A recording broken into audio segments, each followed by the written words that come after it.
কাছে এই রোজার বিষয়ে আমি দু একটি কথা বললাম, যাতে এই যে আমাদের সম্মুখে রোজার মাস আসতেছে, রোজার মাসটা আল্লাহ রাব্বুল আলামিন আমাদের জন্য, যাতে আমরা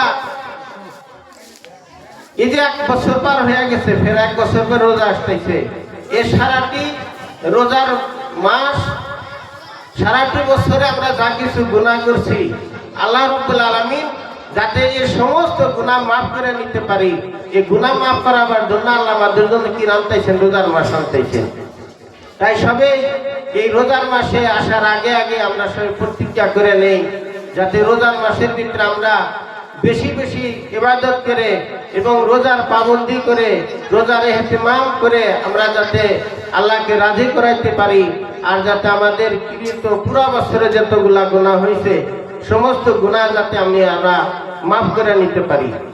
আমার বন্ধুগণ, আমি আপনাদের সম্মুখে প্রথমে একটি কোরআনের আয়াত পড়ছিলাম, তার ব্যাপারে দু একটি কথা বলে বিদায় নিতেছি।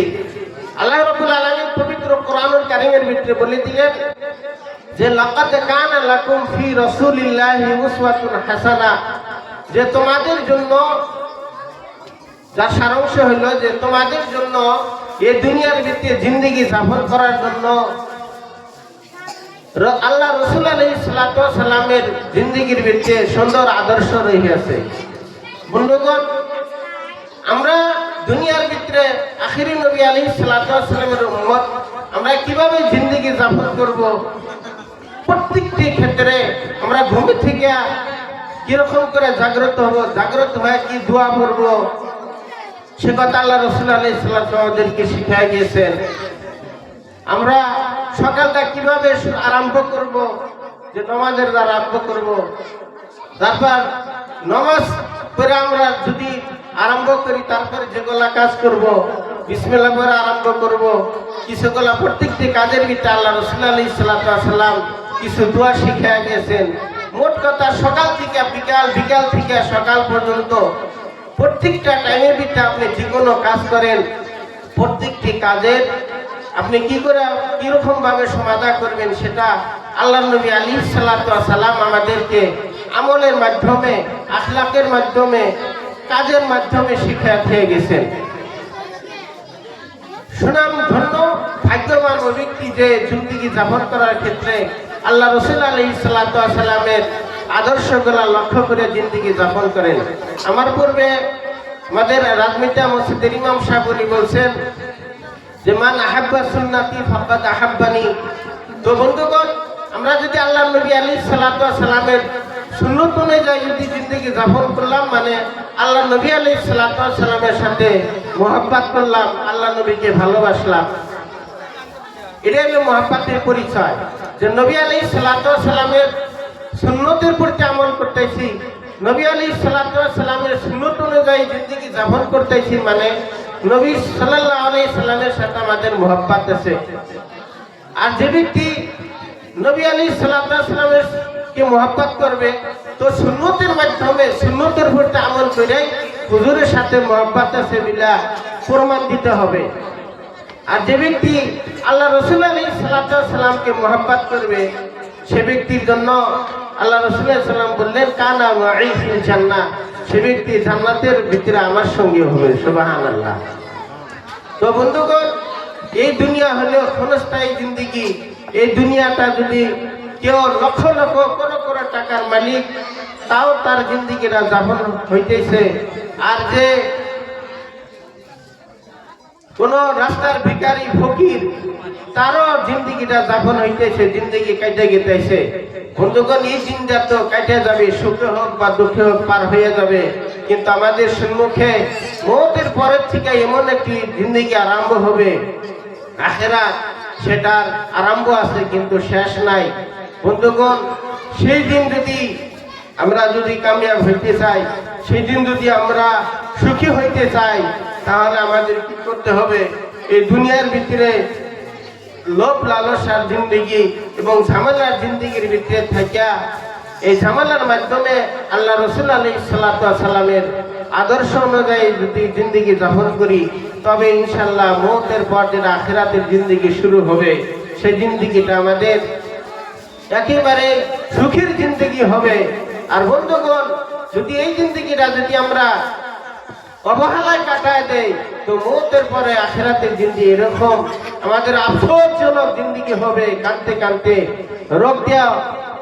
চক্ষু দিয়া রক্ত প্রবাহিত হবে, কিন্তু সেই রক্ত প্রবাহিত হওয়া সেদিন আর কাজ দিবে না। বন্ধুগণ, আমি একটা হাদিস বলছিলাম, মান তাশাব্বাহা বিকওমিন ফাহুয়া মিনহুম। এই জিন্দেগি যাপন করার ক্ষেত্রে আল্লাহ রাসূল আলাইহিস সালাতু ওয়াস সালামের আদর্শ ছেড়ে দিয়া মানুষ যদি কোনো ভিন্ন কম কোনো অন্য সম্প্রদায়ের যদি কালচার অবলম্বন করে জিন্দেগি যাপন করে, তার গণ্য তার মধ্যে থেকেই হবে। আল্লাহ রাসূল আলাইহিস সালাতু ওয়াস সালামের বাণী আমরা দেখেন দুনিয়া জিন্দেগি যাপন করার ক্ষেত্রে ড্রেস পিন্ধিলাম গায়ের কম অন্য সম্প্রদায়ের, আমরা চুল রাখলাম, খানা খাদ্য খাইলাম, চলার ঢং রং যদি অন্য পর্দা পোশাক পরিধান অন্য কালচারের মানুষের মতো যদি আমাদের জিন্দেগি যাপন হয়, খোদা না কারণ যদি আমাদের গণ্যটা সেই ইহুদি খ্রিস্টান নাসারা যারা বেদিন তাদের মধ্যে থেকে যদি গণ্য করে দেয়, তো কিয়ামতের দিন আমাদের হাসর নাসরও সেই সম্প্রদায় মানুষের সাথে হবে।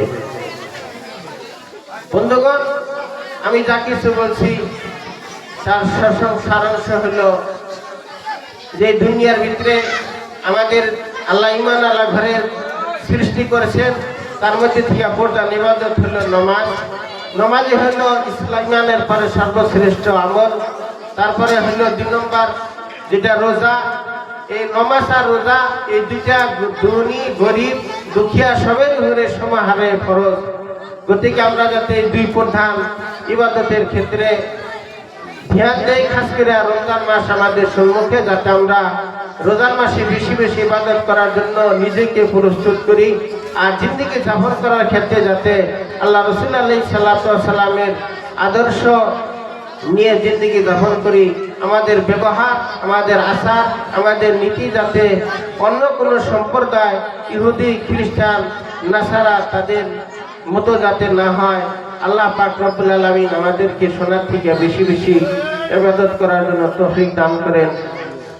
ওয়া মা তাওফীকি ইল্লা বিল্লাহ। আলহামদুলিল্লাহ, মুফতি জিয়ারুল হক সাহেব উনি কোরআন এবং হাদিসের দ্বারা আপনাদের সম্মুখে পবিত্র নামাজ, পবিত্র রোজা সম্পর্কে সুন্দর হাদিস কোরআন দেয়া বুঝাইছেন। আমরা এখানে সব মুসলমান, আমরা এক আল্লাহর প্রতি ঈমান আনছি। গতিকে নামাজ রোজা আমাদের উপরে ফরজ হয়ে গেছে। উনি সুন্দরভাবে সেগুলা সম্পর্কে আপনারা করে বলছেন। ইনশাআল্লাহ সবাই ওনার কথায় গুরুত্ব দিবে, আর ওনার জন্য আমরা সবাই দোয়া করি ইনশাআল্লাহ। সবাই বলেন আমিন। তো এখন আমাদের এখানে আছে জবরদস্তি মুহাদ্দিস মুফতি মনোয়ার হোসেন সাহেব, নিদানপুর হোসেনিয়া মাদ্রাসার শিক্ষক। এখন আমি ওনাকে কোরআন এবং হাদিসের দ্বারা ভাষণ দেওয়ার জন্য অনুরোধ রাখছি। তো ওনার সাবজেক্ট পর্দা পশিদা মা বোনদের বাবা মায়ের খেদমত সম্পর্কে উনি ইনশাআল্লাহ কিছু তার দেওয়া যাবেন বলেই আশা রাখছি।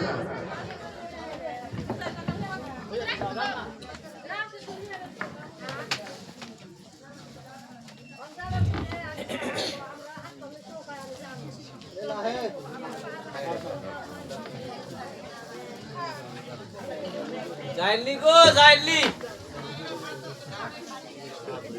কথা কইেন না গো, বাইরে থেকে আসসালামু আলাইকুম ওয়া রাহমাতুল্লাহি ওয়া বারাকাতুহু।